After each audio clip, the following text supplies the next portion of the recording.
Iran के घर के अंदर क्या चल रहा है? ईरान के अपने ही मुल्क के दुश्मन बने बैठे हैं। ईरान के अपनों ने ही कासम सुलेमानी से लेकर ईरान के न्यूक्लियर मिसाइलों पर अटैक करवाया। किस तरह ईरान के मुख्तलिफ लोग मुसाद और CIA के लिए काम करते हैं और कितना कितना नुकसान पहुंचा रहे हैं। ईरान ने हाल ही में CIA और मुसाद के लिए काम करने वाले एजेंट को गिरफ्तार करके फांसी भी दी है। साल 2020 के अंदर अब तक ईरान ने 20 से ज्यादा जासूसों को गिरफ्तार करके फांसी दे चुके हैं। आज की इस वीडियो में हम आपको बताएंगे कि जहां एक तरफ ईरान पर लगातार ताबड़तोड़ हमले हो रहे हैं और दूसरी जानब अमेरिका लगातार इजराइल को सपोर्ट कर रहा है कि ईरान के फलां जगह पर अटैक करो। ये जगह की इंफॉर्मेशन कौन दे रहा है अमेरिका को और CIA से कौन कौन सा शख्स कितनी कितनी मोटी रकम बटोर रहा है, आज की इस वीडियो में हम आपको बताएंगे। छोटी सी गुजारिश है कि हमारे YouTube चैनल हसनात टीवी को सब्सक्राइब कीजिए, घंटी के निशान को दबाइए ताकि लेटेस्ट न्यूज आप तक बर वक्त पहुंच पाए। ईरान के बाजारों में नहीं बल्कि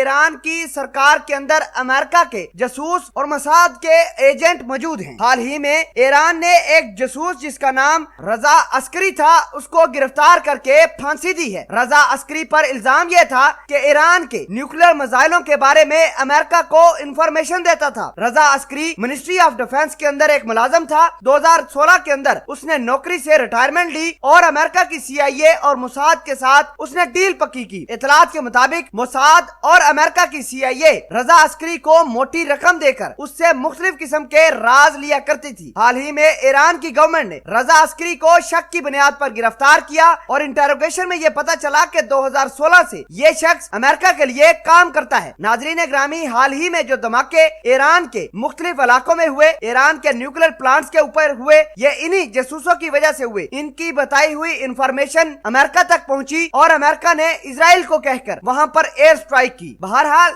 ईरान की गवर्नमेंट ने रजा अस्करी को गिरफ्तार करके उस पर इल्जाम साबित होने के बाद जुलाई के शुरू में उसको फांसी दे दी। नाजरीन, इससे पहले जून के महीने में भी ईरान ने एक इंतहाई खतरनाक किस्म का जासूस जिसका नाम महमूद मूसवी था उसको गिरफ्तार किया था। उस पर भी इल्जाम यह था कि वो ईरान की खुफिया इंफॉर्मेशन मोसाद और CIA को देता है। महमूद पर यह भी इल्जाम था कि जनवरी के महीने में कुछ फोर्स के कमांडर कासम सुलेमानी के ऊपर जो ड्रोन अटैक हुआ था वो इसी शख्स की इंफॉर्मेशन लीक करने की बुनियाद पर हुआ था और अमेरिका और इजराइल ने बड़ी मिलीभगत के साथ कुछ फोर्स के सबसे बड़े कमांडर कासम सुलेमानी को शहीद कर दिया था। जून के महीने में इसी महमूद मूसवी को ईरान की गवर्नमेंट ने फांसी पर लटका दिया। साल 2020 से लेकर अब तक अमेरिका के तकरीबन 20 से 25 जासूस ईरान ने गिरफ्तार किए हैं और उनको लगातार फांसियां भी दी हैं। ईरान ने अपनी aerospace company, ministry of defence और इसके अलावा दीगर मिसाइल्स के ऊपर तैनाती मजीद स्ट्रिक्ट की है। उसके ऊपर मुख्तलिफ किस्म के चेक एंड बैलेंस रखे हैं ताकि अमेरिका के जो जासूसों की बड़ी खेप है ईरान के अंदर वो पकड़ी जा सके। नाजरीन, आपको यह भी बता दें कि ईरान के मिसाइलों, सेफ सिटी, मिसाइल सिटी और वेपन्स के ऊपर अमेरिका और इजराइल का कड़ा निशाना है। नाजरीन, अब यह देखना होगा कि ईरान अपने मिसाइलों को अपने ही जासूसों से कैसे बचाता है या फिर ऐसे ही ईरान के खुफिया इंफॉर्मेशन अमेरिका तक पहुंचती रहेगी और ईरान को नुकसान पहुंचता रहेगा। आप इस पूरी खबर के बारे में क्या कहते हैं? कमेंट सेक्शन में अपना इजहार ख्याल ईरान के जासूसों के बारे में जरूर बताइएगा।